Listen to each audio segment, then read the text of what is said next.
din ng anak, uulitin niya lang yung ginawa ng magulang niya sa kanya. Tama po ba? This is my question. If bawat isa sa inyo right now nabubuhay pa po yung mga magulang nyo, kailan nyo man lang gustong bumawi sa kanila?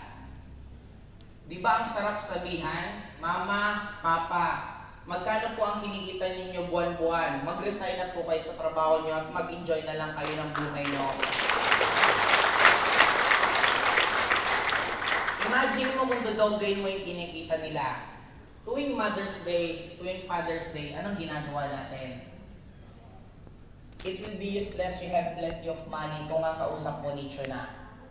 Mas masarap magsabi ng I love you na meron yakap at meron mama ito 50 mil allowance yung buwan-buwan. Dapat ubusin nyo yan kasi pag hindi nyo inubos, hindi ko na kayo bibigyan. Imagine mo kung yun ang problemang ibibigay ninyo. Di ba ang sarap? May tanong lang po ako sa inyo. Anong mas importante sa inyo? Trabaho nyo o loved ones nyo?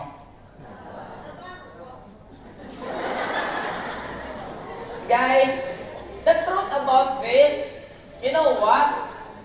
Actions speak louder than words. Kung mas importante sa inyo yung loved ones nyo, ba't nyo sila iniwan? Pag niyayaya kayo ng anak nyo, pumunta ng birthday niya, anong sagot? Pasensya na, busy ako. Mama, pwede ba tayong mamasyal? Pasensya na, busy ako. Ngayon, sinong mas importante? Trabaho nyo o loved ones nyo?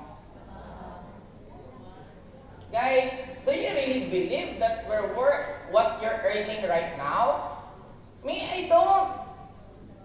Hanggang 30 mil isang buwan ka lang ba? Hanggang 50 million pesos ka lang ba buwan-buwan? Hanggang 100,000 ka lang ba? I don't believe that. We're worth more than money. Now, bakit nyo ginagawa na payagan na konti na nga lang kinikita nyo, iniiwan nyo pa yung mahal nyo sa buhay? Don't ever believe na ang opportunity lang nasa abroad. Wake up! Bakit namin nagawa? Pare-pareho tayong presidenteng dinaanan. Ako nga, taga-probinsya pa ako. Ang lugar namin, isa pa po sa daanan mismo ng bagyo. Bakit ko nagawa? Now guys, siguro itong magiging last word ko sa inyo. Ang hindi ko po makalimutan, nung time na bumawi ako sa father ko. Wala na po akong mom, pero binigay ko lahat sa father ko. One time nanonood siya ng Wawawi kasi paborito niya ang Wawawi dati. Sabi ng father ko, ang ganda naman ng jacket ni Willie. Kinabukasan, bumili ako ng jacket, binigay ko sa kanya. Sumunod na naman ako sa likod niya, ang ganda naman ng relo ni Willie. Sabi ko, ang galing naman tumiming ni Papa kung kailan nasa likod ako, sa camera hinihingi.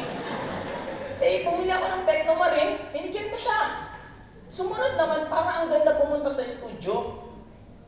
Kasi nasa Bicol siya, ganda daw pumunta ng studio, gusto daw niyang manood ng live. Di pinadala ko sa Manila, back and forth, sagot ko pamasay, pati yung ate ko, sinamahan siya at nakapunta siya ng Wawawi. Hanggang isang beses, bigla akong naalala, sabi ko, hindi kasi ako close masyado sa family ko, mas more on makabarkada ako. Sabi ko, I think at least first time namin mag-bonding, nilibre ko sila lahat, pumunta kami ng Hong Kong. Pagpunta namin ng Hong Kong, hindi ko makalimutan yung mukha ng father ko kasi nakita ko mukha ng isang bata. Alam mo kung gaano ka-excited? 1 month before pa lang nagtatanong na anong dadalhin niyang gamit. Imagine mo yun. Ang pinaka hindi ko makalimutan nung nasa hotel na kami sa Hong Kong. Alas 9 ng umaga, aalis, papuntang Disneyland. Alas 3 ng umaga, gising na. Ang tagal-tagal daw. Sabi ko, Papa, matulog ka na ako kasi ganang gimmick. Pag uwi ko, gising na siya. Sabi ko, Papa, matulog ka muna, gigisingin na lang kita. Pumunta kami ng Disneyland, sinakay ko yung father ko. First ride, Space Mountain. Ano ang Space Mountain? Yun po ang pinaka-wild na ride ng Disneyland.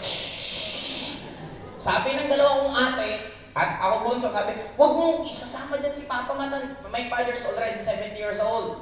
Huwag mong isasama matanda na yan. Sagot ko, age is just a number. I don't believe na may matanda at bata. Do you think, sinong nasunod? Yung ate ko o ako? Ako yung may pera, ako nang libre sa kanila. Hindi ko ibibigay allowance sila pag hindi nila ako sinunod. Sakay kami. Pagbaba, tuwang-tuwa yung father ko. Sabi, walang-wala. Eh, since yun ang pinaka-wild, di wala nang challenge. Di, okay na. Last day. Habang nasa hapagkainan kami, kami habang nagbe-breakfast kaming buong pamilya. Biglang nagsabi yung father ko, buong buhay ko, hindi ko man lang naisip na makakapunta ako ng Hong Kong. Sabay kumiti, yung pagkasarap-sarap ng ngiti, nang hindi mo mabibili ng pera, pero kailangan mo ng pera para makita mo yung ngiting yon.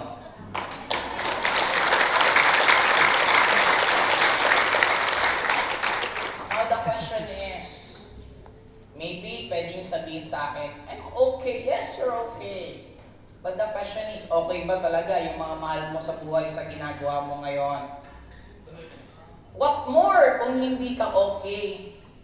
Papalagpasin mo pa ba yung ganitong klaseng opportunity na nangyari sa amin way back 7 years ago? Ngayon, ikaw naman ang nakakaranas na magiging pioneer mismo dito sa UAE.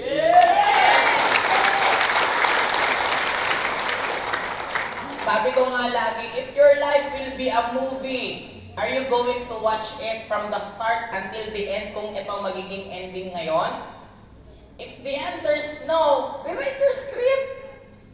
Di ba ang sarap? Just imagine me. Last month, halos galing kami United States. After US, nag-Singapore. Ngayon, nasa Dubai. Susunod naman, pupuntang Thailand. Just imagine that kind of life. Ano ba naman konting sakripisyo, konting dagdag ng eye bag, gawin nyo ng shoulder bag. Konting dagdag na puyat, dagdag na hirap, lubos-lubosin na. At least 1 year from now, mahirapan ka man ng sobra. Eh kung susunod na taon, uuwi ka na ng Pilipinas at meeting-meeting ka na babalik dito.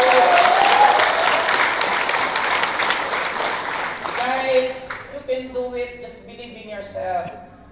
It's very clear. Ask and you shall receive, seek and you will find, knock and the door will be open. Do it, guys.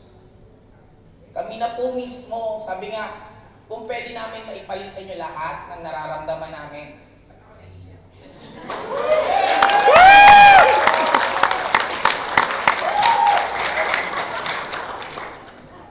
Teka lang, pag umiyak ako, hindi na makapagsalita.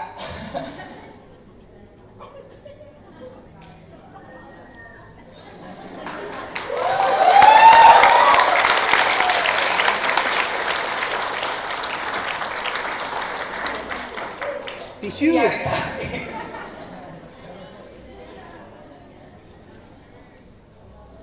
Ay.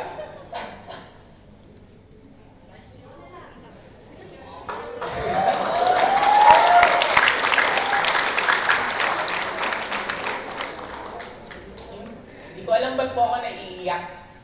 Siguro,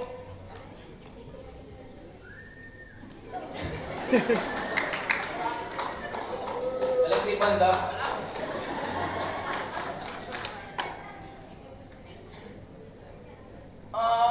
Siguro kaya ako naiiyak.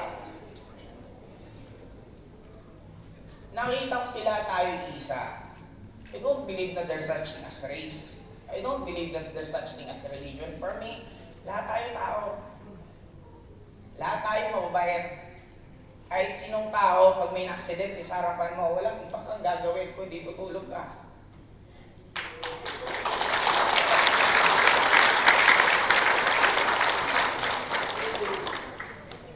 And gusto kong ulit-ulitin.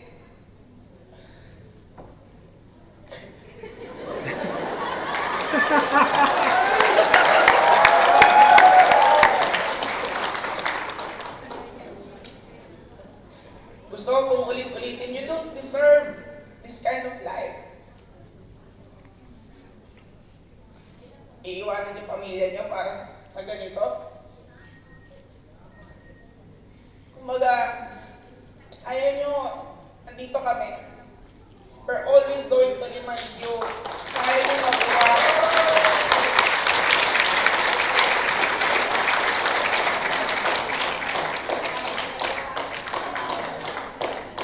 First time ko umiyak ng ganyan. Hindi guys, alam nyo bakit? Siguro, masyado lang kami exposed sa bawat iba't ibang Pilipino sa iba't ibang bansa na kung makapagkwento minsan, yung mga pinupuntahan namin, sila mismo ang tatagal na sa country yun, hindi nila mapuntahan. Just imagine kami, nung isang araw, nasa Burj Al Arab kami, naglalakad-lakad, maya-maya, bigla kang bumili ng Rolex. Imagine mo yun.